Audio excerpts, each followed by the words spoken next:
Hello and welcome to the presentation of the Intelligent Health Monitor, or IHM. We start with the assumption that all other things being equal, the simplest solution is the best solution. Condition monitoring has the aim to determine whether or not process machinery is currently in good working conditions or not. The way that it usually does that is to introduce fixed limit values. That is, you get an alarm if the measurement in a sensor goes either above an upper limit or below a lower limit. These values, however, are difficult and time-consuming to set because a human engineer with expertise has to think through and actually type in these values. And for a process industry plant, that might include quite a number of thousands of such limiting values that need to be decided on, set, and administered. Additionally, these fixed limits lead to two very prominent problems. First of all, they lead to false alarms, that is, alarms that are released even though the machine is in perfectly good condition. That creates some annoyance because maintenance personnel has to discover that it's a false alarm and document that fact, so it wastes some time of people.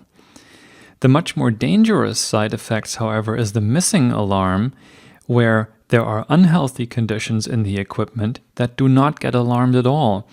And that, of course, results in unplanned downtime, which also comes with production loss and collateral damage. And as we know, collateral damage is usually responsible for the vast majority of financial cost. It's usually said that if the problem with the process machine is discovered in advance of the failure, the maintenance measure costs 10% of the cost that it would have had if the outage actually occurred in an unplanned way. And that 90% difference between the maintenance cost and the full cost of the outage, that's effectively the collateral damage and the production lost. So these missing alarms are our primary challenge.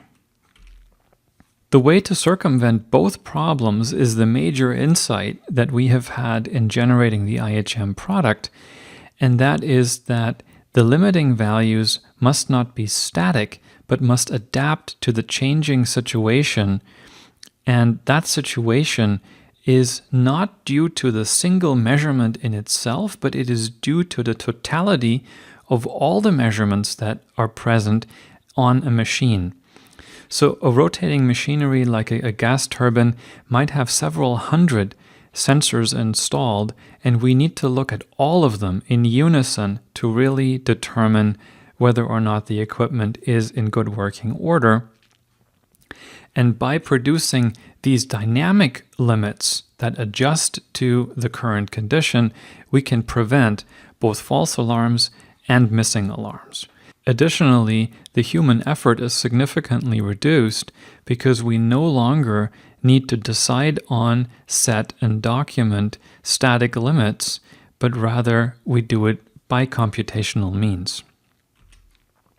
These dynamic limits adapt to the situation, as we can see in this example where the measurement is in red, the model is in dark green, and a confidence interval is superimposed upon the model in light green here, so that these dynamic limits take the form of that light green confidence interval around a mathematical model that represents the expected value under the assumption that the machine is healthy. Meaning, if the machine is in fact healthy, the model, dark green, and the measurement, red, should be pretty much identical. If they differ from each other by a significant amount, as in this example, then we should get an alarm. You see here that every day at 12 o'clock, the machine is being ramped up to full load conditions, and the measurement in red is outside of the confidence interval in light green, and therefore you will get an alarm. Please note that the transient conditions of going into and out of the full load condition is covered by the model, and therefore the model is capable of modeling transient states accurately and will not release an alarm. This is also in good contrast to many of the usual condition monitoring applications that give you a lot of false alarms, especially in the transient condition. The confidence interval around the mathematical model is generated automatically based on a statistical analysis of the residuals between the model and the measurement. We see here a graph of the probability density of residuals. We see that they are centered about 0. The distribution is symmetrical on the left and right-hand side of the peak, and it is roughly bell-shaped.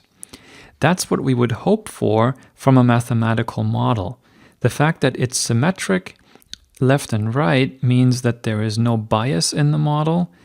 The fact that it is bell-shaped means there is no systematic problem with the model, and the fact that it's centered above 0, of course, is correct because we want the deviations to be mostly very, very small. So this indicates that our mathematical model is a good one, and that allows us also to decide how big the confidence interval is without having a human being make up his or her mind.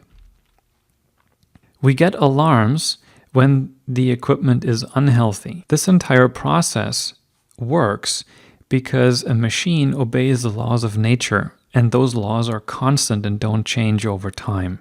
Being given historical data about the workings of a particular machinery and knowing that it was healthy at that past time allows us to construct a dynamic mathematical model from that empirical information and to conclude that that mathematical model encapsulates the normal behavior that represents a relationship between all the variables that I can measure in that machinery, and that is the definition of healthy behavior.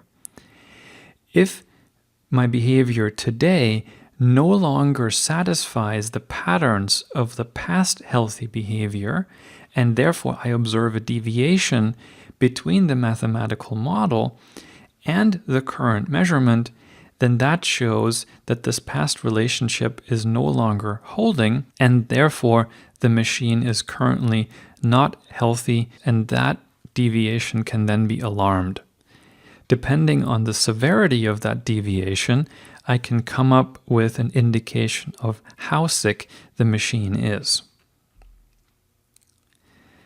That mathematical model takes the form of a recurrent neural network, where the word recurrent refers to the fact that the model is time-dependent and can therefore encapsulate cause and effect relationships that take place over multiple time scales. The inputs to that mathematical model are the other measurements of that same machine. In other words, we model one tag as a function of the other tags, and that's how we have a relationship between the various measurements taken in and around a machine are encapsulated here. The decision which of the many available tags are to be used as inputs for a particular model are decided upon objectively based on a correlation analysis of that data and do not have to be decided by a human expert. We then train it using historical data for which we know the machine to have been healthy. Practically, in examples, this means that the number of false alarms will decrease by over 90%, the number of missing alarms will decrease by over 95%, and the manual effort required to administrate the software application is reduced by 50% because we no longer have to decide upon these static alarms. It is also possible, in the case of some machinery, as exemplified here by a steam turbine, to offer some assistance in root cause analysis in looking at the chain of events of which tags produced alarms first and which tags produced alarms later. We can then find a holistic problem diagnosis based on the levels of tags that have shown problems, and can thus offer some help in determining the root cause for a particular problem. In some cases, we can even come up with a cause and effect network that allow us to determine what the cause is for a problem, as in this example where we were looking at steel plates that are coated, but some individual spots were left uncoated, with the manufacturer left with the problem of what causes these spots to be uncoated and to detect them in the process and to decide what to change in the process to be able to circumvent that. So in this case, we were able to come up with a mathematical model to allow that decision process, and that reduced the amount of scrap in the line by 4% and also reduced the financial cost due to scrap by 4%. What does this mean financially? Here's an example from a power plant where the emergency work was reduced and the maintenance budget that used to be approximately $1 million was reduced by more than 50% just by the introduction of this preventative maintenance application IHM here.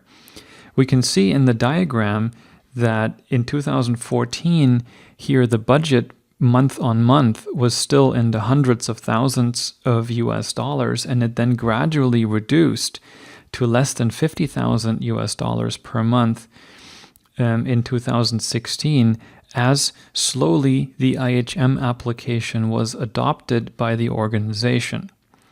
That's also something that needs to be said, that in order to use such a software application, changes in the human processes have to be made such that the organization, the actual maintenance personnel, adopt the software, adopt its alarms, and actually change their physical actions as a result. That usually takes a few months of change management before that process is nicely designed, and that's why you see a gradual reduction in maintenance cost here. The reduction in financial cost is primarily due to less collateral damage and less production losses as a result of being able to catch problems with machinery before that machinery actually gets a trip or an outage. It is also possible to actually forecast a problem. So instead of saying your machinery is currently unhealthy and please look at it and do something about it, it is also possible to go further than that and to say, next week, Thursday at 12 o'clock, you will have a problem, an outage, a trip with this particular machine, to give you the additional information of an actual time and date at which you will be in trouble. And then you can plan your maintenance measure in advance of that. A practical example is a rod pump that is popular on onshore oil fields, where you withdraw the oil from the ground using a capsule. And if you graph two parameters, namely the effort expended in drawing up and down that capsule as well as the pressure inside, and graph that up over the cycles, you discover that the shape of that diagram gives you a complete diagnosis of what's wrong with the machine, if anything at all. And we were able to discover in a study that a neural network can learn those patterns and make that diagnosis, and a separate neural network can predict those patterns into the future, which, if we put those two technologies together, we can tell you today that next week you will have a problem with a particular rod pump, and that this problem will be of a particular type, which means we can also conclude which spare parts you will need and what qualities the person needs to have that goes out and exchanges these spare parts, so that automatically the software environment can plan and enter into a maintenance planning utility the actual maintenance measure that needs to be executed. In this case, that reduced the total maintenance cost by over 20% and increased the oil yield by over 7%. In another example, we looked at the rest lifetime of a catalyst, a granular catalyst in a catalytic converter, and we decided that it would reach its end of life when its operation became uneconomical. And that needed to be predicted in the future, and we found we could predict that even more than 1 year in advance, which reduced downtime and cost and increased the overall equipment efficiency of the plant. We were also able to predict vibration crises in steam turbines several days in advance, which allowed the operators in that plant to avoid these vibration crises, which increased the safety of many power plants quite significantly.